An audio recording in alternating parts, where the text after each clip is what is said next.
ఇంకో విషయం అండి. ఇప్పుడు ఈ ఇంతకీ జగన్మోహన్ రెడ్డి రివర్స్ టెండరింగ్ కాంట్రాక్టర్ని మార్చడం, దీనివల్ల అసలు మొత్తం ప్రాజెక్టు విధ్వంసం జరిగింది.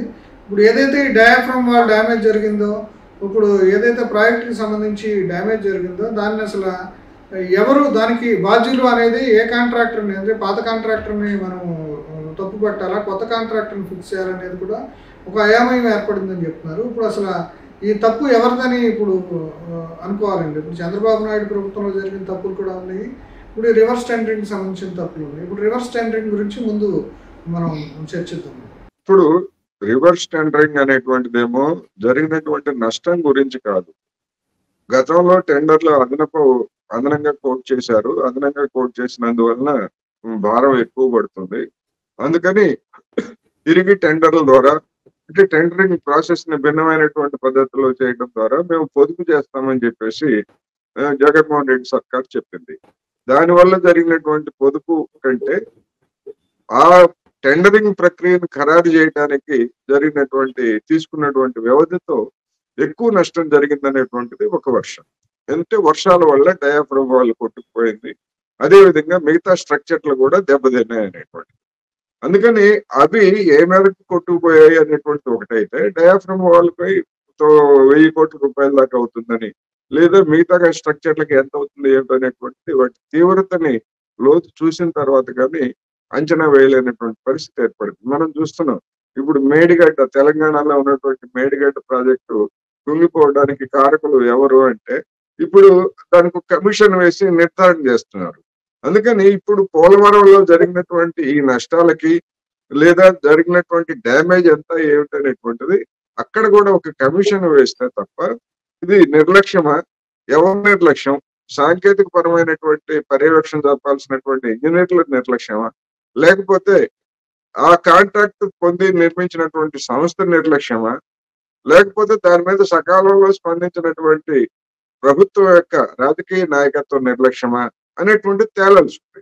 అది కమిషన్ వేయాల్సిన అవసరం ఉందని మీరు డెఫినెట్ గా ఇప్పుడు ఎందుకంటే 3-4 అంశాలు ఉన్నాయి. ఈ 3-4 అంశాలు అంటే సాంకేతిక పరమైనటువంటి అంశాలు, ఇప్పుడు నష్టం జరిగింది, డయాఫ్రమ్ వాళ్ళు లేదా ఇతర కట్టడాలకి నష్టం జరిగిందని చెప్తున్నారు కనుక అది ఎట్లా బయటకు వస్తుంది?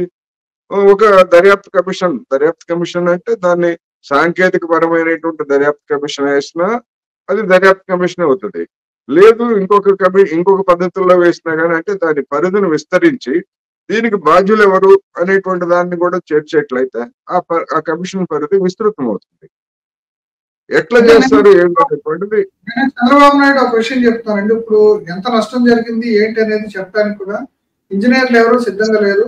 అట్లాగే national hydro power corporation NHPC తోటి కూడా ఇంతకు ముందు కొంత దానికి జరిగిన డ్యామేజ్ దాని మీద ఒక నివేదిక తీసుకున్నారు.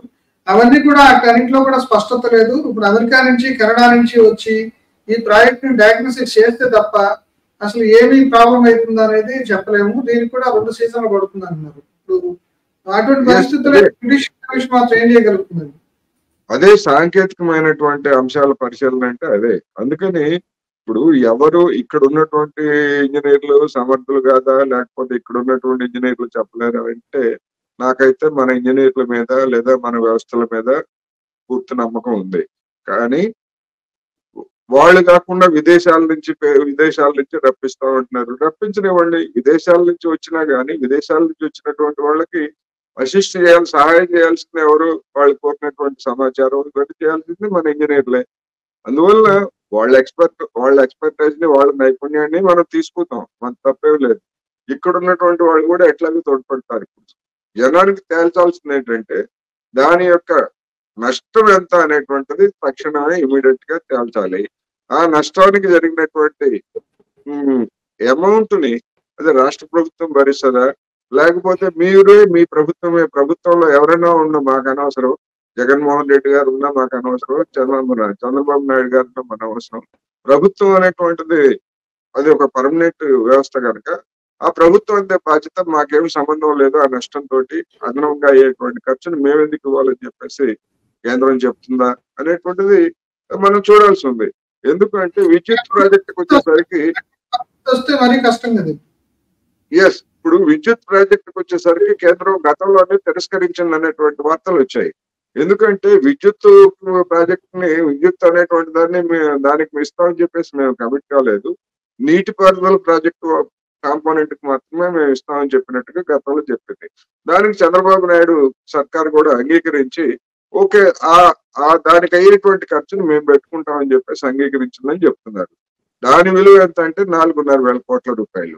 ఆ 4,500 కోట్లకి మరి 2014లో వేసినటువంటి అంచనా అది ఆ మేరకు అంతుందా, లేకపోతే అది కూడా ఇంకా ఎస్టిమేషన్ పెరుగుతుందా ఏమిటనేటువంటిది మనకు తెలియదు.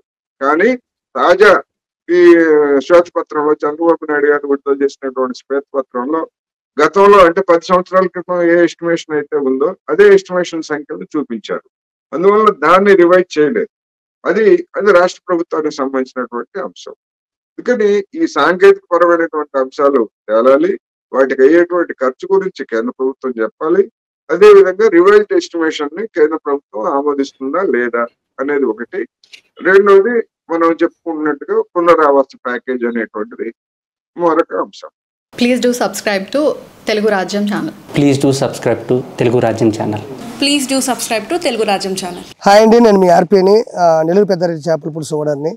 మీరు తెలుగు రాజ్యం అనే ఈ యూట్యూబ్ ఛానల్ సబ్స్క్రైబ్ చేసుకుని మంచి మంచి వీడియోలతో వస్తారు. Thank you so much. Hi people, I'm Sonakshi Verma and you please watch Telugu Rajyam and please subscribe to the channel.